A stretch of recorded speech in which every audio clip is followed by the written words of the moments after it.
TitleMatchNetwork.com. I was going to ask you, did any of the NWO guys ever try to play politics and sabotage storylines?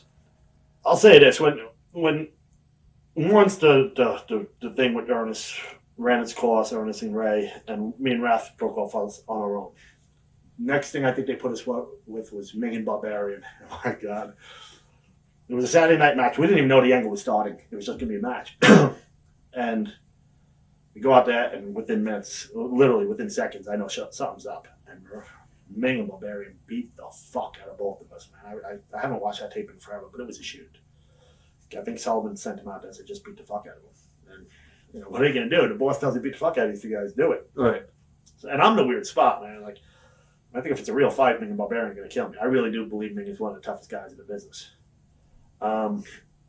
You know, I heard stories too, and I do believe it. From being out there with him and feeling his strength and his intensity, I think he was, at least in his prime, one of the toughest guys in the business. So I'm thinking, all right, they're beating the fuck out of us. There's no doubt about that. I'm like, now do I just let him fight? Do I just let him beat the fuck out of me? Or do you lose respect from Ming if you don't fight back? I immediately figure out what's going on. I know Kevin probably told him to do this. Kevin Sullivan, not Nash. So they're beating the fuck out of both of us. And I look at Vandenberg and Rath, and they're both like, like we're all like, what is going on? So I'm like, I gotta hit back. I don't want to punch him hard. I don't want to hurt him really, but I don't want him to think I'm a pussy and I'm letting him beat me up. So I try to fight back, and really, you know, I hit him pretty good a couple of times, but you know, it's like I don't want to piss him off. So he beat the fuck out of both of us. We get in the back, and we both, you know, all three of us like, what the fuck was that? I was like, well, I said someone probably just told him to beat the fuck out of us. The next thing you know, we're in a program with these fucking guys, but it was only that first match.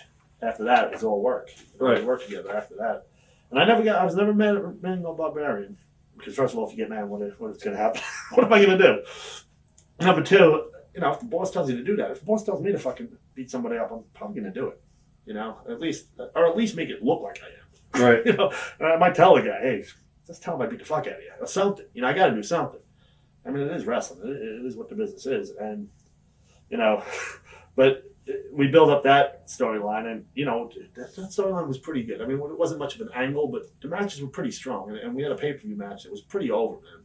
A lot more over than I thought it would be. Crowd was really into it. Really good, strong finish. Really strong finish. Fucking Ming's tongue and grip, which I actually started doing. That's another funny thing. That's one of the things Mortis did, is that fucking tongue and grip. And out of nowhere, I see Ming starting to use it. I was like, oh, Sullivan gave it to him. And the funny thing is, too, as we were getting ready to bring Mortis out, Will Parker showed up. So I was like, who brought in Will Parker? Sullivan. Doesn't he know a skeleton character is about to debut? No big deal. So again, I think those are shots from Sullivan. I mean, I could be wrong. Maybe I'm paranoid. I mean, that's wrestling. Huh. So anyway, so at the end, I think first he grabs it on Wrath, the tongue grip, and then fucking I think Vandenberg came in and he grabs Randy. And while he's holding both, I came in and hit the super kick, a stiff one, man. Because I know Ming can take it. I think Ming liked working stiff. So I hit him pretty good with a super kick to the chin. And he just lets go of fucking Vandy. Fucking no sells it, grabs me, and the fucking crowd went nuts. And I forget how it ended. I think that distracted him, and Wrath got loose and hit his finish and pinned me. We were supposed to do the job. Sullivan had us putting those guys over, and then Bischoff stepped in and said, no, you're not beating those guys. So I'm sure that pissed off. Right. Sure that pissed off Sullivan, too. Right after that, we started getting some steam as a tag team. And right away, next thing you know, we're on Nitro against Nash and Hall. And those motherfuckers sold their asses off for us. It was a good, strong match. But they beat us pretty, you know, on the Nitro, and that was pretty much, I think, the end of our push. So, man, I think it's a lot of paranoia to think they thought that deeply. Like, oh, shit, I mean, you know, Kanyon and Mortis and Wrath are starting to get over. Let's beat them. Right. I do believe maybe when Wrath was getting over on his own, that Nash stepped in and put the kibosh. And that was a rumor that a lot of people heard. I wouldn't be that surprised. I think there might have been some heat. The way Wrath is, he's a bit of a heat magnet. And I think he might have pissed off this clique in WWE. So maybe there was something. I don't know. I can't speak for Kevin. I mean, I can just tell you my opinion from being there and what I thought, what I heard, and when I saw him work. How about Brian Clark? What remembers of Brian? I know Brian shot on me recently. He's very bitter. Huh? He's pretty bitter. Yeah, he's a pretty bitter guy. I was happy that Brian was in it, and I'll say this, man. He was fucking furious that I wasn't getting paid when we were training. He thought it was fucking wrong. He hated that Ernest was getting paid a lot more than I was. And that motherfucker took care of me, man. We were together all the fucking time. We woke up, so we'd have at least 2 meals, at least 1 meal together every day, Monday through Friday. He'd also have me over at his house for pay-per-views and always took care of me, man. And, I just didn't have the money. We'd go out to eat. And I had enough that I could pay, but, I was making fucking, it wasn't like I was making nothing. I was making $30,000 a year, so I could pay. But he would never let me pay for my own food. He has a big heart, but he's pretty damn set on how he thinks things should go, especially in his own career. And he had his way, and he thought a lot of things that we wanted to do were wrong. And I think he's a good big man. Not the best big man. Maybe Bam Bam Bigelow of all time. He's right up there. Well, I'll just and Sid Vicious, Sid Justice, whatever the fuck his name wants to be. Very nice guy. I like Sid, and incredibly charismatic, especially back in the Twin Tower days, early WCW days, man, when he first broke in, with Dan Spivey. Really incredibly charismatic, but just not a very good worker, period. And that is a guy that Brian idolized, and that's a guy that Brian mimicked a lot. And, I mimicked Ric Flair and he mimicked Sid Vicious.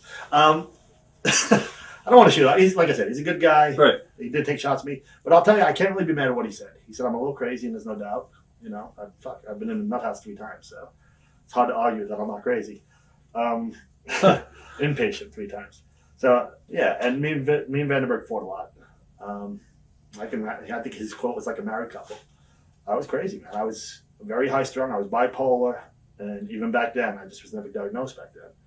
But man, when you're bipolar and you're in the wrestling world or anything that's going to give you highs and lows like wrestling does, it gets accentuated, man, and you just get pent up and you flip out, man. And you lose it.